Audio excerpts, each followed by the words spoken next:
아멘. 오늘 말씀의 제목은 열매 맺는 삶, 예, 1번입니다. 회개에 합당한 열매. 이런 제목으로 말씀을 이제 계속 당분간은 전하게 될 것 같은데, 우리 삶에 하나님께서 열매 맺으신 줄 믿습니다. 열매 가득 맺게 하시는 하나님. 하나님 농부요, 예수님은 포도나무, 우리는 가지라고 말씀하듯이, 그리고 열매를 풍성히 맺게 하는 것이 하나님의 뜻과 우리를 향하신 하나님의 의지인 줄 믿습니다. 그렇기 때문에 이 말씀대로 본다면 우리의 삶 가운데에 열매를 맺는 것은 어쩌면 너무나 당연하고 자연스러운 것이라고 할 수 있겠습니다. 그러한 은혜가 있어지기를 주님의 이름으로 축원합니다. 앞서 제가 예전에 언제인지 모르겠는데 붙어만 있어도 라는 제목으로 말씀을 전했었는데 기억하실지 모르겠어요. 딴 게 아니라 딴 걸 막 하는 게 아니라 예수님께 잘만 붙어 있어도 그 예수님의 진액, 생명력이 우리에게 공급되어짐으로 말미암아 우리가 예수님께 잘 붙어 있으면은 자연히 열매 맺는다라는 이제 말씀을 나눠 드렸었는데, 우리의 신앙에는 이제 다른 무엇보다 가장 열심히 이제 해야 될 것은 하나님과의 교제다. 하나님과 이제 친밀함을 이제 누리는 신앙을 해야 된다라는 이제 말씀을 나눴습니다. 기억하실런지 잘 모르겠지만, 그렇다고 치고, 이제 나누고 싶은 것은 이제 신앙생활을 하면서 하나님이 열매 맺게 해주신다잖아요. 보니까 내 자신을 보면, 뭐지? 나한테 열매가 맺혔나? 싶기도 해요. 그죠? 뭔가 눈에 보이고 손에 잡히는 그런 열매들이 있으면 좋겠는데, 과연 내가 이 추수의 계절에 우리 사모님 기도해 주셨는데, 열매가 가득하면 좋겠는데, 뭐지? 나한테 열매가 있나? 야, 뭐 그런 생각도 들기도 합니다. 그죠?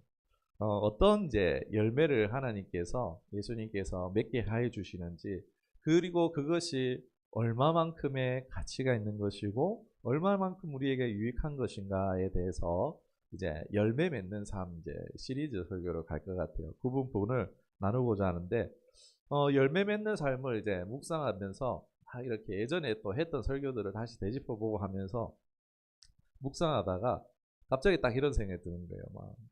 사랑과 희락과 화평과 이걸 준비해 놨다가 무슨 열매를 가장 먼저 해야 될까 생각하다가 다른 게 아니라 이 생각이 들더라고요. 세례 요한이 말했던 회개에 합당한 열매를 갑자기 묵상하게 되어졌어요. 맞아. 열매 맺는 삶에서 바로 이것이 회개에 합당한 열매 맺어야 함이 가장 우선 되겠구나라는 것을 묵상하게 되면서 이 말씀을 준비하게 되었습니다. 마틴 로이드 존슨 목사님을 아실지 모르겠는데 이분이 이렇게 얘기했어요. 회개가 없는 그리스도인은 없다라고까지 얘기할 정도로 했는데 맞는 말입니다. 여러분, 병든 자라야 의원이 쓸 데 있고 건강한 자에게는 의원이 쓸 데가 없죠. 의사가 필요 없죠. 죄인에게 바로 메시아, 구원자가 필요하기 때문입니다. 예수님은 바로 죄인을 구원하시기 위해서 오신 줄 믿습니다. 이 본문에 회개에 합당한 열매를 맺으라 라고 외치고 있는 인물이 있어요. 그게 누굴까요? 세례 요한입니다. 너무나 유명한 사람이죠. 그의 사명은요, 이미 구약에 예언되어져 있어요. 이사야 선지서 이제 40장에 보면은 잘 나와요. 그에 대해서 외치는 소리라고 말합니다. 광야에 외치는 소리.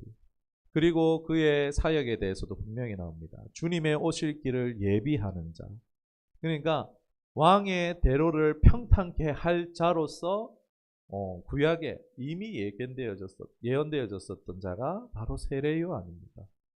온 세상의 왕으로 오실 바로 주님을 왕으로 이 땅에 모셔드리기 위해서, 우리 그렇잖아요. 이제 왕이 입장할 때는 어떻습니까? 그 앞에 뭐가 깔립니까?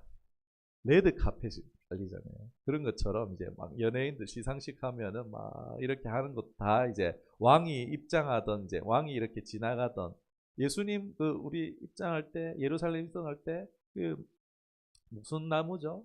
때 종려나무 가지를 꺾어다가 막 이렇게 깔아드렸죠. 그러니까 왕이 올 때 그 길을 이제 막 준비하는 그런 것들이 있었죠. 그런 것처럼 실제적으로 예수님이 이 땅에 오실 때에 그 길을 평탄케 할 자로 부름받았던 자가 바로 세례 요한이에요. 레드 카펫을 까는 자라고 할 수 있겠죠.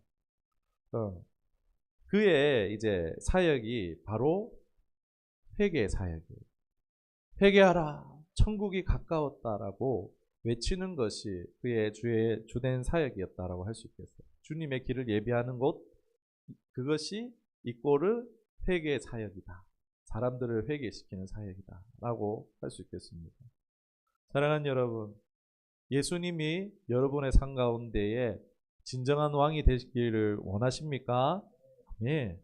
여러분, 우리의 삶에 예수님이 다른 무엇이 아니라 그냥 나를 힘들고 어려울 때 도와주는 분, 지금 내 문제를 좀 해결해 줄 수 있는 신들 중에 하나, 이런 게 아니라 진정한 나의 왕으로 오직 내 인생을 다스릴 분은 나의 통치자 바로 예수님밖에 없음을 시인하며 왕으로 영접할 수 있기를, 고백할 수 있기를 주님의 이름으로 축원합니다.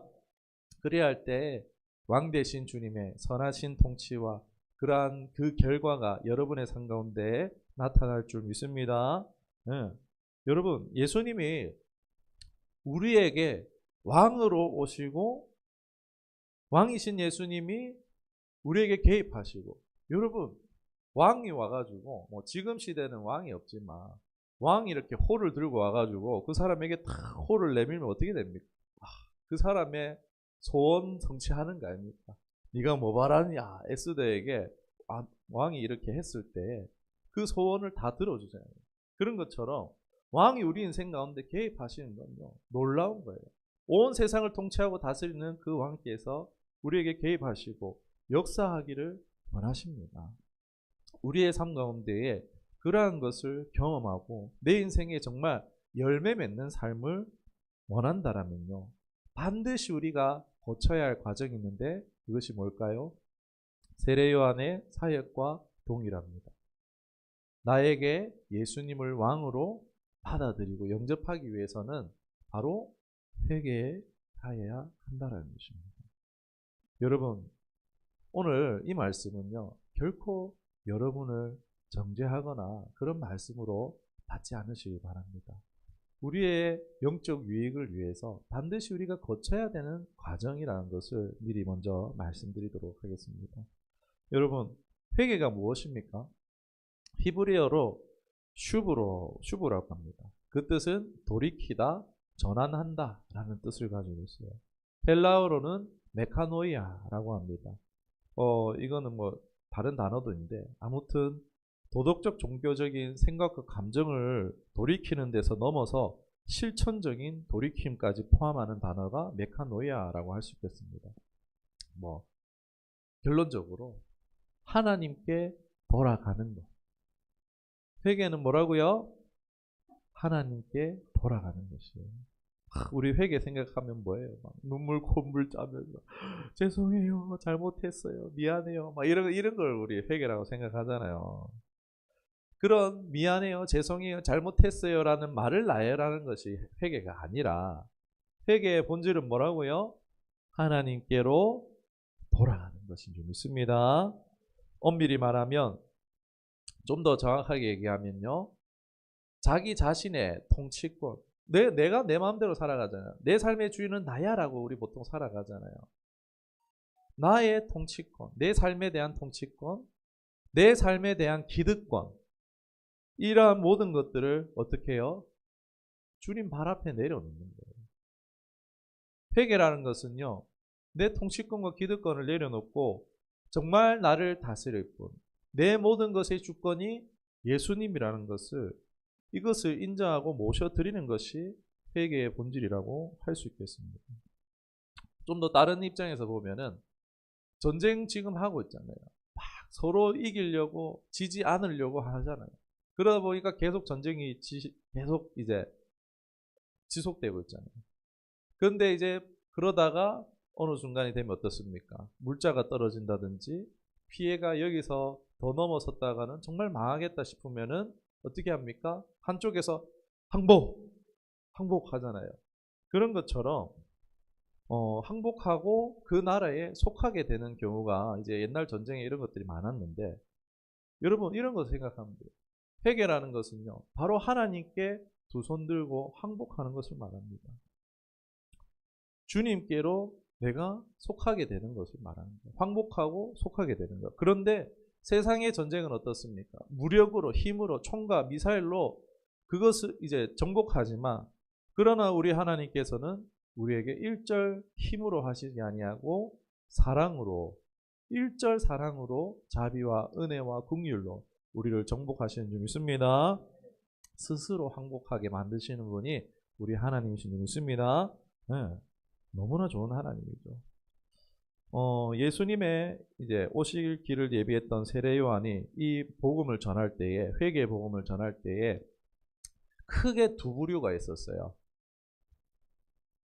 말 그대로 회개를 잘 받아들이는 사람이 있었는가 하면은 회개를 잘 받아들이지 못하는 부류가 있었다는 것입니다. 회개가 쉬운 부류는 어떤 부류겠습니까? 당시 이제 매춘부라든지 또는 이제 세리라든지 하나님의 말씀, 이 율법을 지키기 쉽지 않은 사람들. 그러니까 먹고 사는 일 때문에 하나님의 말씀을 어기는 것을, 이제 율법을 지키지 못하는 것이 그냥 일상이 되어버린 이런 사람들 어떻겠습니까? 항상 그 마음이 어떻죠? 죄스러운 마음이 있는 거예요. 하나님한테 죄스럽고 미안한 그런 마음들이 있었겠죠. 늘 상황과 환경에서 율법을 범할 수밖에 없었다. 자신이 죄인인 줄 알고 여겼던 사람들. 그렇기에 이런 사람들은 회개의 복음을 들었을 때에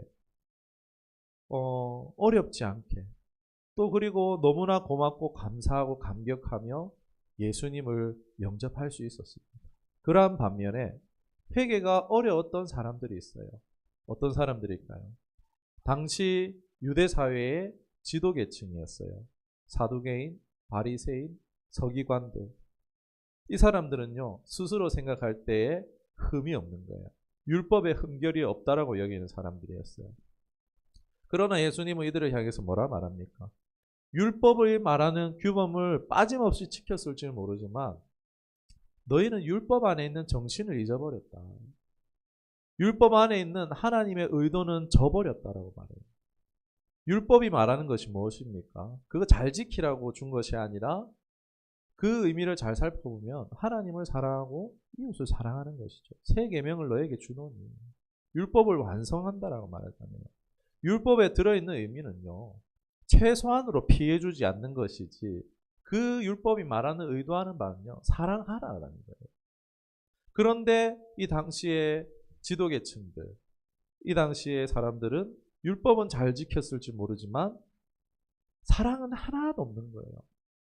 그 율법을 자신의 임의대로 해석하는 거예요. 그러니까 아까 이제 회개를 쉽게 받아들였던 이제 매춘부라든지 세리라든지 이런 사람들을 마음껏 정죄하고 판단하고, 그리고 자신의 기득권을, 자신의 지위를 공고하게 하는 데에 율법을 이용했다라는 거예요. 종교를 자신의 밥벌이로 이용했다라는 거죠. 하나님 사랑 없이. 그러니까 이 사람들은 어떻게 했습니까? 자신에 대해서 죄의식이 없어요. 그러니까 이 사람들은 자신이 예수님이 필요하겠습니까? 필요 없는 거예요. 예수님이 와도 알아보지 못하는 거예요. 심지어 이 사람들이 예수님을 어떻게 합니까? 십자가에 죽도록 내어주죠. 자신의 삶의 주, 자기의 통치자 예수님인데, 예수님을 통치자로 받아들이는 게 아니라 자기 안에 누가 통치자가 되어 있는 거예요? 그 왕의 보좌에 누가 앉아 있는 거예요?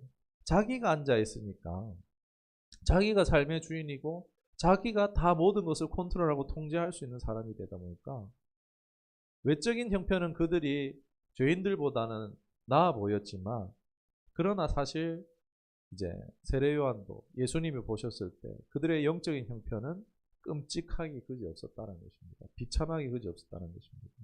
그래서 세례 요한이 이들을 향해서 말할 때 뭐라고 말합니까? 독사의 자식들. 여러분 이거 욕이에요. 지금 세례 요한이요 욕한 거예요. 지금. 그들 속에 자신이 가득 차서 예수님을 왕으로 받아들이지 못하는 사람들을 향해서 이렇게 얘기한 것입니다.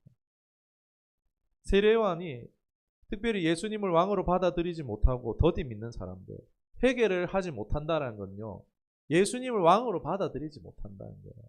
예수님을 나의 통치자로 받아들이지 못한다는 거예요. 회개하지 못한다는 것은 이 뜻입니다. 그러니까 이런 사람들이 찾아와요. 그 중에도 이제 바리새인 같은 사람들도 막 울면서 찾아와요. 그런 사람들에게 뭐라고 말합니까? 회개에 합당한 열매를 맺으라.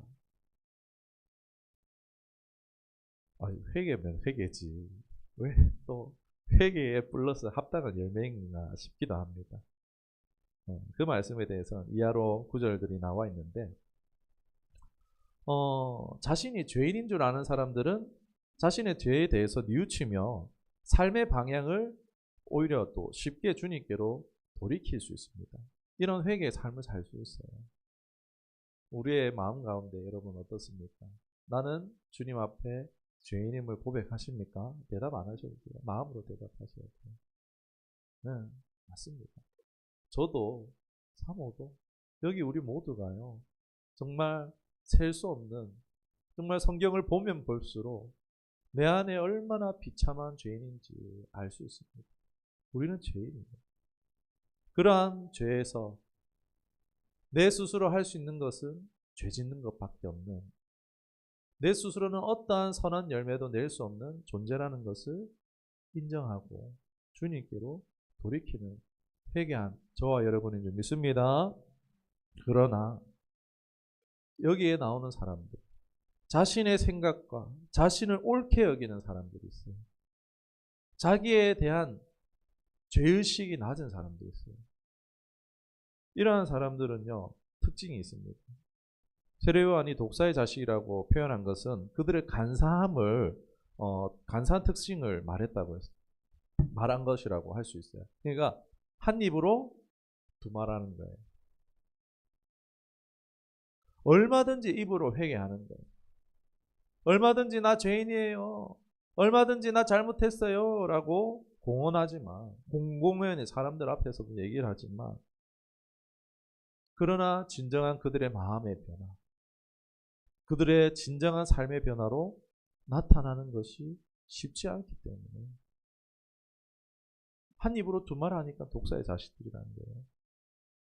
진정한 마음으로 삶의 변화가 일어나지 않기 때문에 이렇게까지 말했던 것입니다. 그런데 이들을 비단 욕할 수만은 없는 게 우리의 모습을 보라는 거예요. 서기관들과 바리새인들, 독사의 자식들, 그 독사의 자식들이라고 말할 수 없는 게 우리의 자신의 모습을 봐야 된다는 거예요. 교회 와서 어떻습니까? 은혜 받을 때는 말 그대로 막 은혜로 말을 쏟아내요. 주님, 내가 죄인이에요. 주님 사랑해요. 내가 이렇게 살래요. 저렇게 할래요. 막 이렇게 하나님 앞에 기도하지만 그 기도한 대로 여러분 우리 살고 있습니까? 삶으로 이어지는 경우가 자주 있어야 할 텐데 그렇지 못할 때가 많지 않습니까? 바로 이거예요. 이들과 별 다를 바 없다는 거예요. 왜 기도한 대로 살지 못할까? 바로 나 중심인 거예요. 하나님 중심이 되지 못한 나 중심이 있다는 거예요. 이것은 진정한 회개라고 말하기 어렵다는 것입니다. 분명 울면서 회개하는 바리새인 서기관들도 있었어요.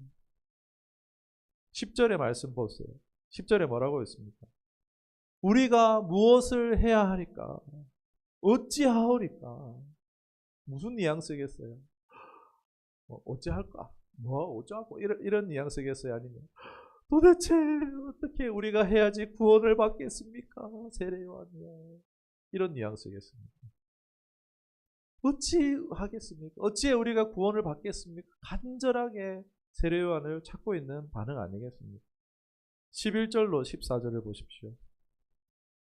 뭐 옷을 주라는 얘기가 나오고 또 세리는 이제 정직하게 받고 뭐 군인들에게 뭐 이렇게 얘기하는 것인데 옷을 주라는 것은 형식적인 제의나 규범을 지키는 것을 넘어서 참된 사랑과 자비를 삶 가운데 실천하라는 거예요. 나눠주라는 거예요. 자발적으로 구제하라는 얘기예요. 세리들에게는 뭐랍니까? 더 받지 마. 사람들에게 과하게 받지 마. 다른 사람들을 괴롭게 하거나 다른 사람들을 어렵게 만들지 말라는 거예요. 이렇게 나오는데 실제적으로 회개에 합당한 열매를 맺은 모델이 있습니다. 그 인물이 누구냐? 누가복음 19장이에요. 뭐 이제 19장으로 넘어가셔도 좋고 뭐 이제 얘기를 들으셔도 좋습니다. 바로 삭개오라는 인물이 등장합니다.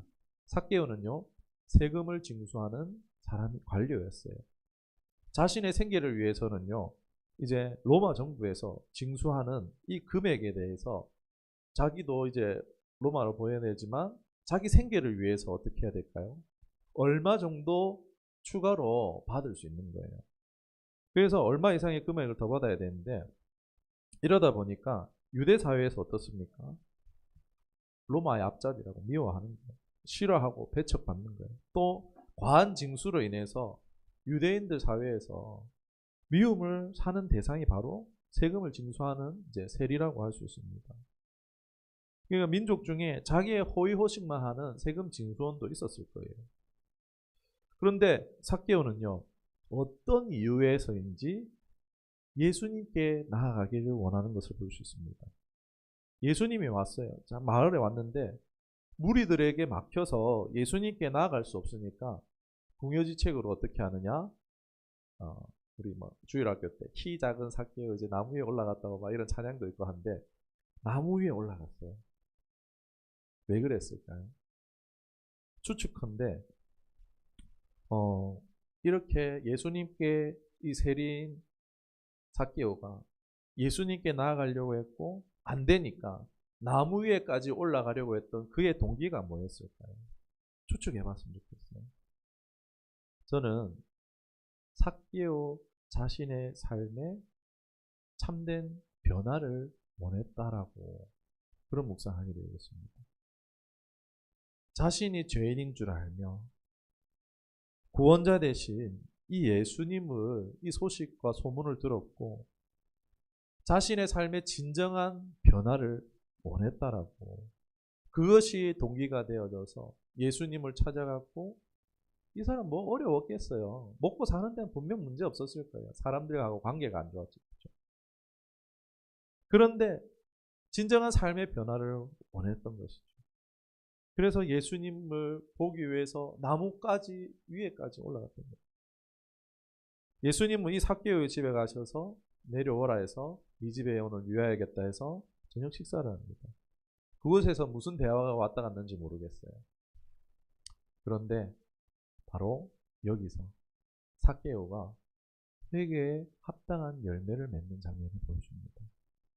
말 그대로 주님, 제가 토색하거나 다른 사람들에게 강제로 더 이제 받은 그런 것들이 있으면은 제가 다 갚겠습니다. 제 재산의 일부를 가난한 자들을 위해서 나눠주겠습니다. 라고 선언하는 거예요. 세례 요한이 얘기했던 말 똑같죠. 세리들을 향해서 회개에 합당한 열매를 돌이키라. 네 삶에 사랑과 자비를 나타내라 라고 하는 그 말씀대로 이렇게 삭개오가 고백하게 되어집니다. 예수님이 뭐라 하십니까? 오늘 이 집에 구원이 임하였다라고 말씀하세요. 예수님이 나의 모든 것의 주인이시고 주인의 마음대로 주어진 것들을 사용하고 실천하는 주님의 사랑을 나타내는 것. 이것이 바로 회개에 합당한 열매를 맺은 것이라고 할 수 있겠습니다. 회개에 합당한 열매는요, 마음으로만 회개한 것이 아니라 마음으로만 내 죄에 대해서 슬퍼하고 반성하고 이런 것이 아니라 내게 주어진 것, 내 손에 있는 것까지 주님의 주권을 인정하고 주님의 뜻대로 되기를 원하는 것. 그것을 나타내는 것이 회개에 합당한 열매라고 할 수 있겠습니다. 반대의 이야기도 있어요. 19장의 바로 앞장인 18장에 보면은 부자 청년의 이야기가 나옵니다. 여러분 19장에서 회개 열매를 맺은 삭개오의 이름은 등장하지만 18장에 나온 이 사람의 이름은 등장하지 않아요. 그냥 부자 청년 이렇게 얘기하고 있어요. 무슨 얘기입니까? 성경에서 이름이 등장하고 등장하지 않는 것은 구원과 굉장히 밀접한 관계가 있어요. 18장에서 이 부자 청년은요, 율법을 아주 잘 지켰어요. 예수님께서도 이것만큼은 잘했어 칭찬하셨습니다. 그런데 한 가지 내게 부족한 것이 있다. 내게 있는 것을 다 팔아서 나눠주고 따라와. 이게 무슨 얘기죠? 회개에 합당한 열매를 맺고 따라오라는 거예요.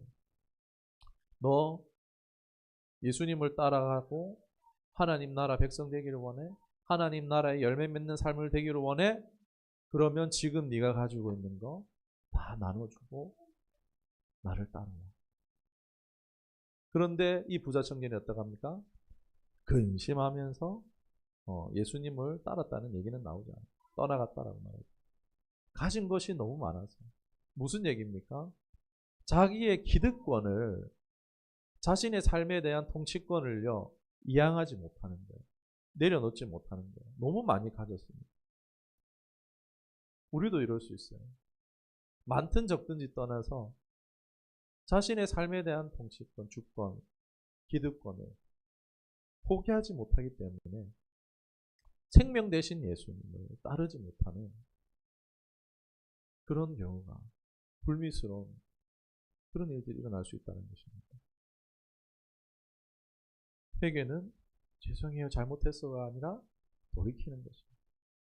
즉 회개에 합당한 열매는 회개의 결과로 나타나는 행동, 태도, 생활 태도의 변화라고 할 수 있습니다. 마음의 변화, 율법에 참여하는 정도가 아니라 율법의 정신인 사랑과 자비, 인내 등을 실천하는 것이 된다고 할 수 있겠습니다. 마음의 변화, 이 행동의 변화가 반드시 동반되어야 된다는 것입니다. 외적인 변화만이 아닌 내적인 변화로 실제적인 생활 방식이 변화됨이 중요한 것을 말한다라고 할 수 있겠죠. 우리가 오늘 회개에 대해서 쭉 말씀드렸어요. 열매 맺는 삶. 우리에게 하나님 좋은 열매 주시기 위해서. 그러니까 이런 거예요. 어릴 때 구슬치기 했잖아요. 우리 저는 이제 놀이터에서 모래 가지고 이제 거기에 이제 불로 이렇게 뭉쳐가지고 이제 그늘 밑에 이렇게 놔두고 흙공 만들기 이런 거 했었어요. 그걸 우리가 지금 보물처럼 쥐고 있는 거예요. 그거를 이제 내 인생의 열매, 그것이 내 좋은 거라고 얘기하는 거예요. 구슬하고 딱지하고 흙공. 그런데 이제 그거 말고 내 진짜 좋은 거 줄 테니까 너 이제 구슬하고 흙공하고 이제 좀 다른 사람 나눠주고 내 좋은 거 채워줄 테니까 따라오라는 건데, 내 구슬치기 절대 못 줘요 이러면서. 흙공 이거 내가 시멘트 조금 섞어서 만든 건데 이제 다른 사람하고 치면 무조건 이긴 흙공인데 내가 어떻게 만들었는데 이거 나 못 줘요. 공사장에서 이제 전문용어로 이제 시멘트 살짝 세비어 와가지고 섞어가지고 흙공 만들어갖고 치고 싸우고 이기고 이랬는데, 그런 거예요. 못 주고 못 따라가는 거예요.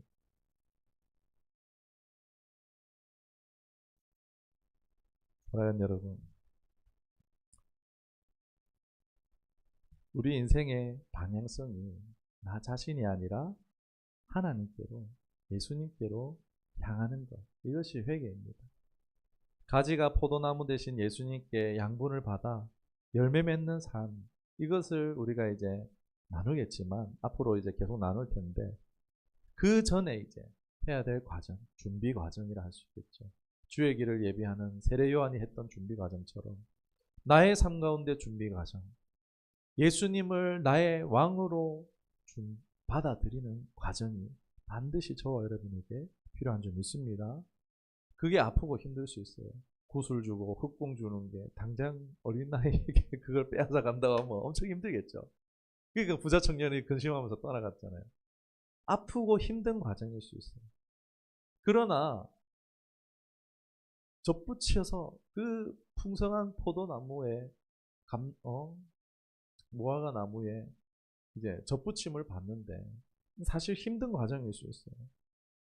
그러나 거기에 접붙여져야지 풍성한 열매를 맺을 수 있는 거예요. 좋은 것 열매 맺는 것입니다. 선한 열매 맺는 것입니다. 그러기 위해서는 반드시 우리가 이 과정을 거쳐야 한다는 것입니다. 자신을 근거 삼는 삶이 아니라 하나님을 내 근거 삼는 삶. 회개한 사람의 특징이 있습니다. 나는 정말 회개했는가 보고 한번 이제 돌아보고 이제 말씀을 맺도록 하겠습니다. 회개한 사람에겐 특징이 있습니다.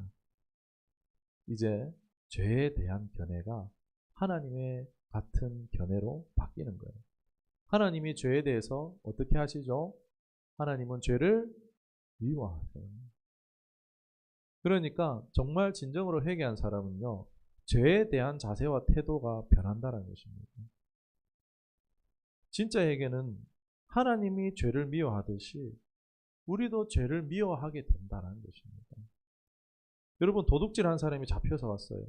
잘못했어요, 용서해주세요 했지만 그 사람이 다음날 또 도둑질한다면, 아, 저거 또 탐나, 좋아 이러면서 또 도둑질하다 잡혔다면 그 사람 그 잘못을 고한 게, 잘못을 진짜 고한 거 맞습니까? 그 사람 회개한 거 맞습니까? 아니죠. 후회했던 거예요. 에이, 이렇게 했으면 안 걸렸을 텐데.